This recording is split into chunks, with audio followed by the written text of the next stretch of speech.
For centuries, the region of Catalonia has desired to become independent from Spain. To this day, the issue of Catalonian independence remains a fiercely debated issue in Spanish politics.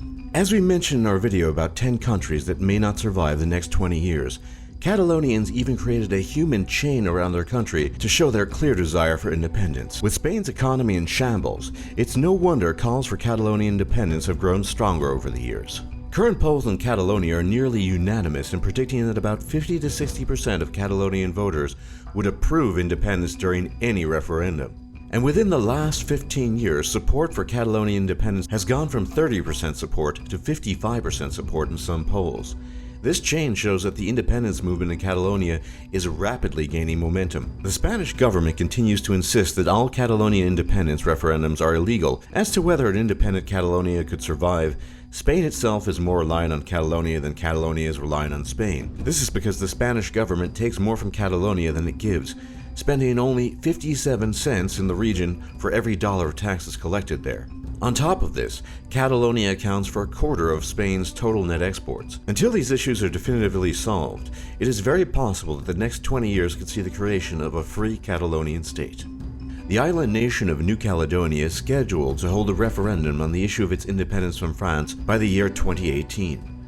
And for the most part, France seems unwilling to actively oppose this move, as they even agreed to the 1998 Noumea Accords, which gave New Caledonia greater autonomy. As the referendum date approaches, the citizens of New Caledonia have already taken symbolic moves to show their desire for independence from France. New Caledonia has already designed its own flag, as well as created a New Caledonian national anthem.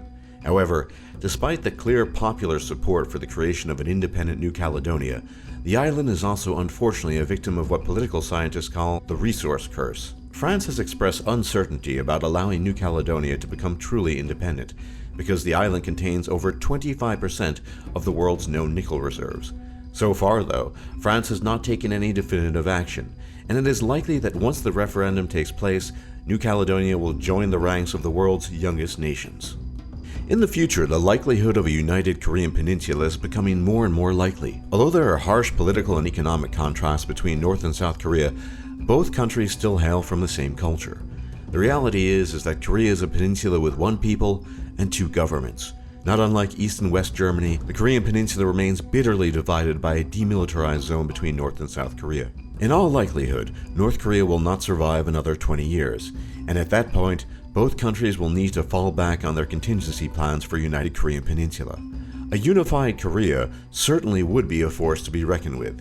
This is because a unified Korea would be able to call upon both the former North Korean army, which is currently the fourth largest army in the entire world, as well as the strong South Korean economy, which is home to some of the world's most advanced industries. While this dramatic political change doesn't seem imminent, the future may just soon bring us a unified Korea. While the highly publicized 2014 Scottish independence referendum failed, many in the Scottish National Party are still set on calling for another referendum that may very well succeed in the coming years. Scotland has a very strong independence movement, and the Scottish National Party remains popular in Scotland. The only real barrier is the timing on another referendum on Scotland's independence, which some have suggested might happen as soon as 2017.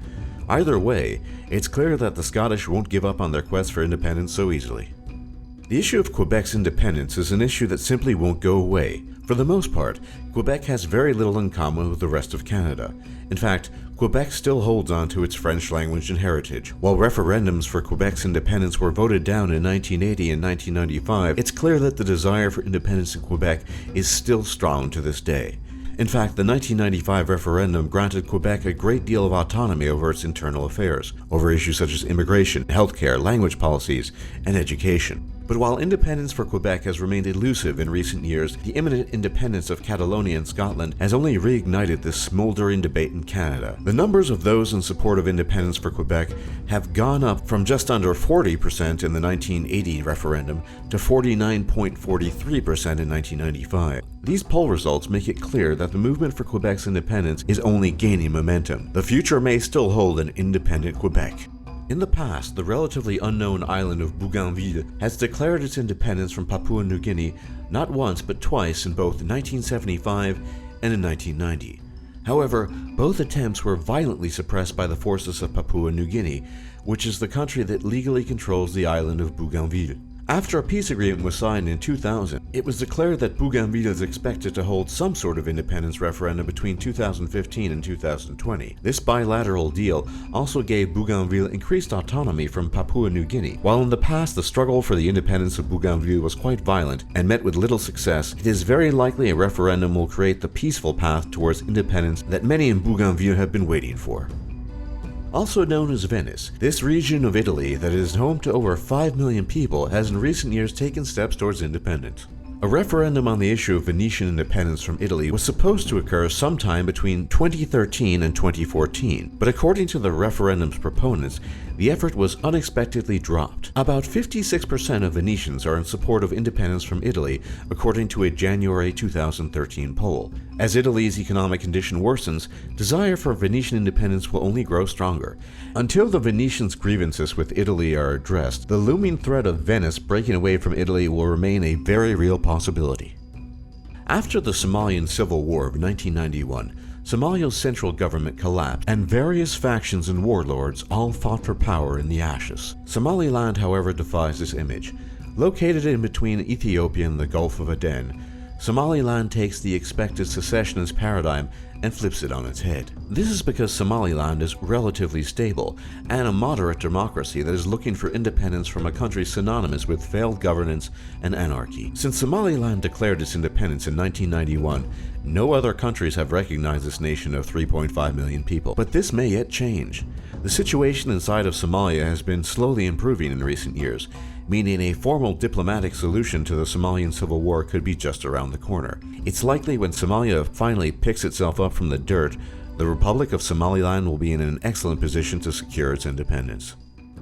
Unlike the other nations on this list, the British territory of Anguilla is likely to become an independent nation with a whisper rather than a roar.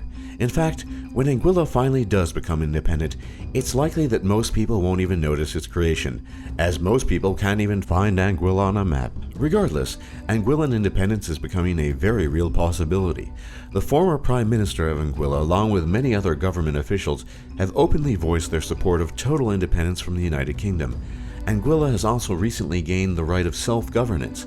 The current administration of Anguilla has also stated that they are tentatively in favor of independence, but observers still note that we don't know what the future will hold for Anguilla.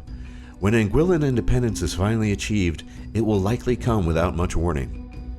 Kurdistan is a region of the Middle East that is home to the Kurdish people, which is one of the largest ethnic groups in the world that does not have their own country. Throughout their history, the Kurds have been repressed by the various states and empires that have carved up the Middle East. Today, however, it is likely that the conclusion of the Syrian civil war will see the creation of an independent Kurdistan. This has become apparent due to the fact that Kurdish fighters and militias have already achieved de facto control over large portions of Iraq and Syria. It would take very little for these regions to band together and unilaterally declare their independence.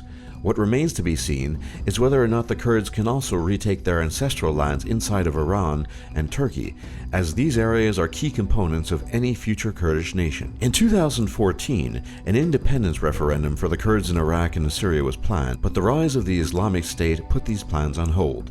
It is likely that after the conclusion of the Syrian civil war, this referendum will officially declare the creation of a Kurdish state. It is also likely that the remnants of the shattered Syrian and Iraqi governments will be too weak to seriously oppose the creation of Kurdistan. For more top lists just like this, be sure to leave a like and subscribe if you haven't already, and hit that bell icon on mobile, or if you're on desktop, hit that gear icon and click send me all notifications. It really helps us out. Thanks for watching, and we'll see you all next time.